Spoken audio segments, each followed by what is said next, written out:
Hello, everybody, and welcome back, or welcome for the first time.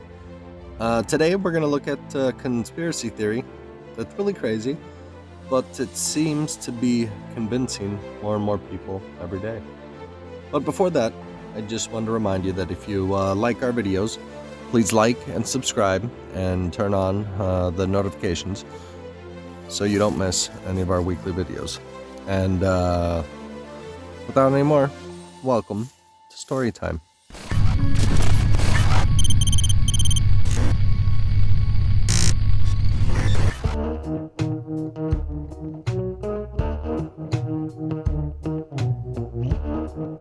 Okay, so the conspiracy theory that we're going to look at today, you probably heard of. The flat earth theory. Believers of this theory are convinced that the earth is flat, like a pancake, flat. You may think this is a new one, but it actually started at the end of the 19th century, motivated by religion. But in the last few years, it has been increasingly promoted on social media. The theory originated with an English inventor and writer, Samuel Rowbotham, who, based on conclusions derived from an experiment which he conducted called the Bedford Level Experiment, wrote a pamphlet that was later expanded into a book called Earth, Not a Globe. He proposed the Earth is a flat disk, centered at the North Pole and bounded along its edge by a wall of ice, Antarctica. Rowbotham also believed that the Sun and Moon were 3,000 miles above Earth, and that the cosmos was 3,100 miles above the Earth. He also published a leaflet titled The Inconsistency of Modern Astronomy and Its Opposition to the Scriptures, in which he argued that the Bible, alongside our senses, supported the idea that the Earth was flat and immovable, and this essential truth should not be set aside for a system based solely on human conjecture.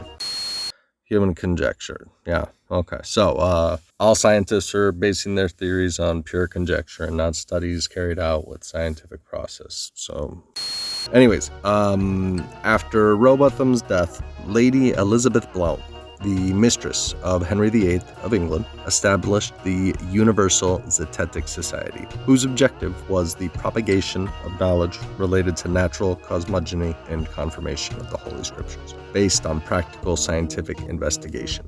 The society published a magazine, The Earth, Not a Globe Review, and remained active well into the early 20th century.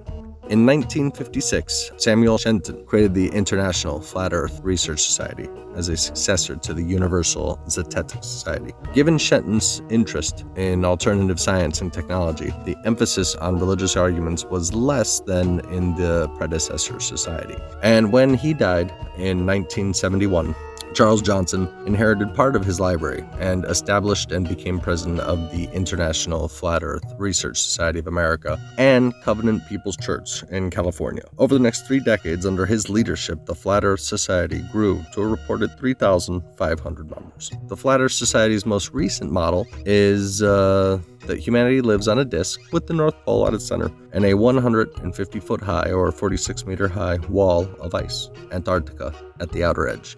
The resulting map resembles the symbol, of the United Nations, which Johnson used as evidence for his position. In this model, the Sun and Moon are each 32 miles or 51 kilometers in diameter. In 2004, Danielle Shenton, not related to Samuel Shenton, resurrected the Flat Earth Society, basing it around a web-based discussion forum. This eventually led to the official relaunch of the society in October 2009 and the creation of a new website featuring a public collection of flat earth literature and a wiki. Moreover, the society began accepting new members for the first time since 2001. As of July 2017, over 500 people have become members, and they even hold a yearly conference. In 2019, a group of believers held the 3rd annual Flat Earth International Conference at an Embassy Suites hotel in suburban Dallas, Texas. Organizers told CNN that about 600 people attended. Previous conferences have taken place in Raleigh and Denver, while Brazil, Britain, and Italy have also held Flat Earth conventions in recent years. The event schedule resembled any corporate conference with some fairly noticeable twists. Speakers gave presentations including Space is Fake, Testing the Moon, a Globe Lie Perspective. Based on the speakers at the 2018 Flat Earth's UK convention, believers in a flat Earth vary widely in their views. While most agree upon a disc-shaped Earth, some are convinced the Earth is a diamond shape. Furthermore, while most of them do not believe in outer space, and none believe mankind has ever traveled there, they vary widely in their views of the universe. The idea that the Earth is a sphere was all but settled by ancient Greek philosophers such as Aristotle, who obtained empirical evidence after traveling to Egypt and seeing new constellations of stars. Eratosthenes, I believe is his name, in the 3rd century BC, became the first person to calculate the circumference of the Earth. Islamic scholars made further advanced measurements from about the 9th century AD onwards, while European navigators circled the Earth in the 16th century. Images from space were final proof, if any were needed. But still, skeptical organizations have occasionally performed tests to demonstrate the local curvature of the Earth. One of these, conducted by members of the Independent Investigations Group at the Salton Sea on the 10th of June 2018, successfully demonstrated the curvature of the Earth via the disappearance over distance of boat-based and shore-based targets. On a clear day, the curvature of the Earth can be seen from an airplane window, but remarkably, people in every pocket of this spherical planet are rejecting science and spreading the word that the Earth is flat. There's no clear study indicating how many people have been convinced, and flat earthers will tell you, without evidence, that there are millions in the closet, including Hollywood A-listers and commercial airline pilots. But it is true that online communities have hundreds of thousands of followers, and YouTube is inundated with flat Earth videos which reach millions of views. The Flat Earth community has its own celebrities, music, merchandise, and a weighty catalog of pseudoscientific theories. It's also been the subject of a Netflix documentary called Behind the Curve. In 2017, the famous rapper B.O.B., real name Bobby Ray Simmons Jr., started a crowdfunding campaign to launch a satellite. He is a vocal proponent of the Flat Earth theory, and he was seeking evidence that our planet is a disk, not a globe. His initial aim was to raise $200,000, but later that was up to $1 million on the GoFundMe website, with the aim of sending one or more craft into space to help him find the curve, the term that flat earthers use to describe the edge of our supposed dish-shaped planet. There's currently no evidence that B.O.B. raised much money or got anywhere near his goal. Maybe you know the name Mike Hughes.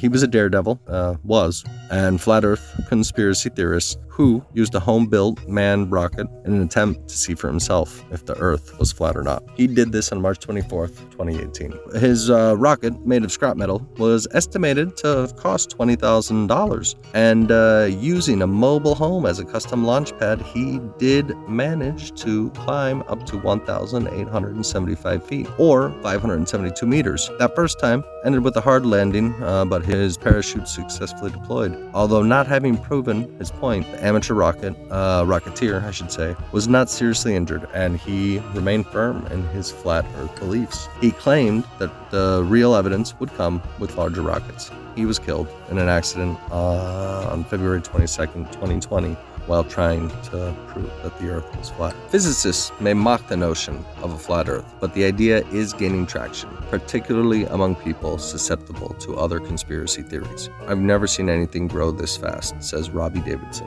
the founder of the Dallas Conference. I would say that within 10 years, the numbers are going to be astounding. Next year, there's going to be a conference in every major country in the world. Modern flat earthers say they have little in common with the Flat Earth Society, which has more than 200,000 followers on Facebook. That organization, some speakers told CNN, is a government-controlled body designed to pump out misinformation and make the Flat Earth cause sound more far-fetched to curious minds. All right, everybody. So what do you think? Are these flat earthers onto something or not? That's it for today. But don't forget to like and subscribe. If you have any short stories that you think people should hear about, please drop a comment down below, and we'll take a look. And maybe we'll do a video on them. But until next time, have a good whatever it is, wherever you are. Thanks.